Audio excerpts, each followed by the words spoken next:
you to ask anyone around here where Panteg and Griifithstown station was, they probably come at the answer, well, it's in the Forest of Dean, because in actual fact that's where it was. It was right here behind me until about 2015, and then the Dean Forest Railway came, took it down and transported it up there. But this is the line that the station was on.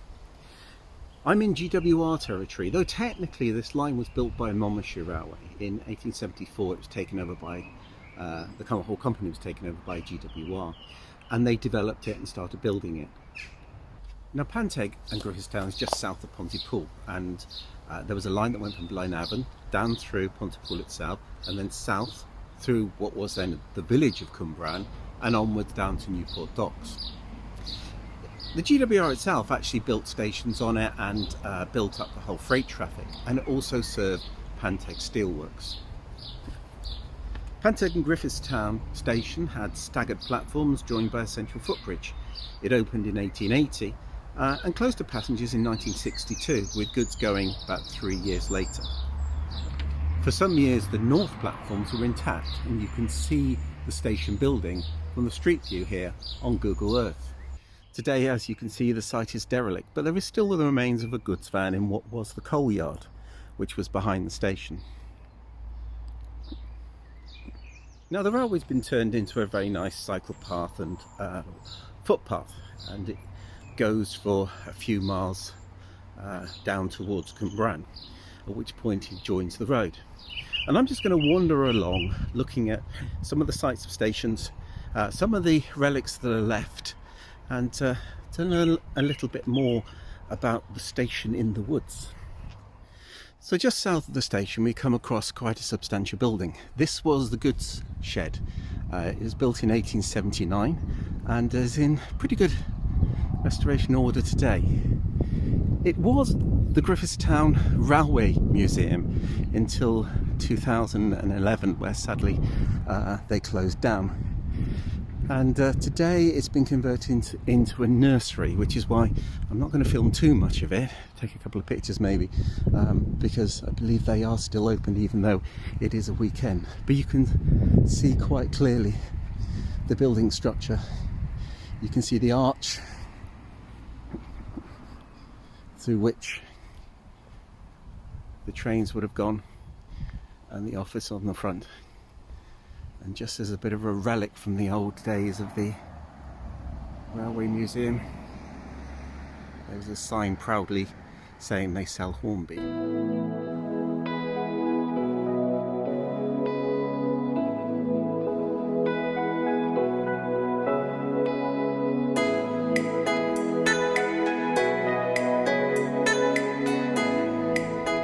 Sitting in the car park, by the way, this is a 700 weight pneumatic forging hammer that came out of Panteg Steelworks and was put here as part of the sort of ambiance for the museum, shall we say.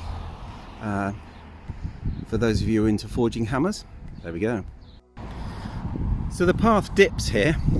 There would have been an overbridge over what was a track at the time, and to the left is the site of Panteg Steelworks. This closed in 2004, and they cleared the site and they've built a Welsh speaking school, a School Panteg, and a massive great big housing estate. One of the issues they had when they were clearing the site was they found a number of acid pits, which was a part of the steel making process, which needed filling in. And in fact there are some signage still up from the days of the steelworks warning people of the dangers of the acid pits. And so the line starts to dip down into a little bit of a cutting and brings us to this overbridge. The abutments are original, but the actual deck was renewed sometime later on in its life. It carries the main road over from Cwmbran up into Panteg and Griifithstown, and the footbridge is a recent addition. One nice little touch is they've taken the stonework and they've tried to blend the two together into the more modern concrete. It's a bit of a nice little touch, really. And so this brings us to where Sebastopol station would have been. It opened quite late in 1928 by the GWR to serve the local community, and stayed open until passenger services ceased on the line in 1962. It was a central platform station with lines either side, and like so much of the railway relics in South Wales, there is absolutely no sign of it whatsoever. So wandering along the line down from Sebastopol, we would have been in green open fields, and what's rather sad is that these green open fields have been taken over by barracks and other housing developments, and there is a number of houses being built all up through here, and so I can't really do much filming along this bit because there's lots of brand new houses. So once past the barracks housing, we head on down, and the next station on the line was Pontrhydyffryn Halt. This was opened by the GWI again in the 1920s and closed again in 1962. But to give you some idea of what happens to the line south of here, you can see up ahead the traffic, and straight ahead down that road, that was the railway line, and it continues like this quite literally from here all the way down into Newport. Right throughout Cwmbran town centre they have built the road across the line. Pontrhydyffryn Halt is down by that next roundabout, and it's under this tarmac. And that kind of should be it. It's nothing further from here. Except at the start of the video I mentioned that originally the line was built by the Monmouthshire Railway, and they also built a Pontrhydyffryn station. So the Monmouthshire station was opened in 1872 and it closed in January 1917. It was located about 300 or 400 metres up from where the GWR station was, and it says that it was 19 chains. I'm not quite sure what that is in digital, but it's about 300 or 400 metres apparently. That would place it around about here, and in actual fact, we start looking, we can see evidence of retaining wall, evidence of platforms going right the way along here. And looking at the older maps and looking at the site plan, this is Pontrhydyffryn station, hidden beneath the undergrowth in the woods.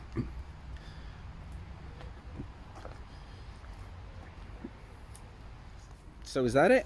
Well, no, there's a little bit more. You see, behind me, hidden right up in the trees, is the ruins of an old station house. And I've been able to get some images thanks to somebody from Flickr who was able to take some photos of the ruins before they got drastically overgrown. Now this behind me is owned by Barrett's and is due to be cleared and possibly will be have houses built on it. But it's where the old station house was. So you had two platforms, one of which I'm currently standing on, a south platform of which there's absolutely nothing left, and this station house. And that's the ruins of Pontrhydyffryn station. Sadly, it's really difficult to get in amongst the undergrowth now, but you can see here some masonry, some brickwork, which looks as though it's been removed from the ruins of the house, and looks as though people have actually got in there and done some demolition work on it, which is a bit sad. So what else is there around here which is a GWR relic? Well, there's this. Yeah, I know it's a canal. I know what a canal looks like. It's actually the Monmouthshire and Brecon Canal. But when the GWR took over the Monmouthshire Railway in 1875, they inherited a number of tramways and canals, and this is one of them. So I hear you cry, how do I know this is a relic of the GWR? Well, I'm going to show you. So here on this rather beautiful bridge is a sign. It shows you the weight limit for the bridge. When we zoom in closely and have a look here, it says quite clearly Great Western Railway, Paddington Station, London. So I've hoped you've enjoyed this short walk along cycle path and footpath looking for relics of GWR up in Torfaen. Please comment, like, share, subscribe, all the usual stuff, and in the meantime I'm going for a quick walk along the canal. See you next time.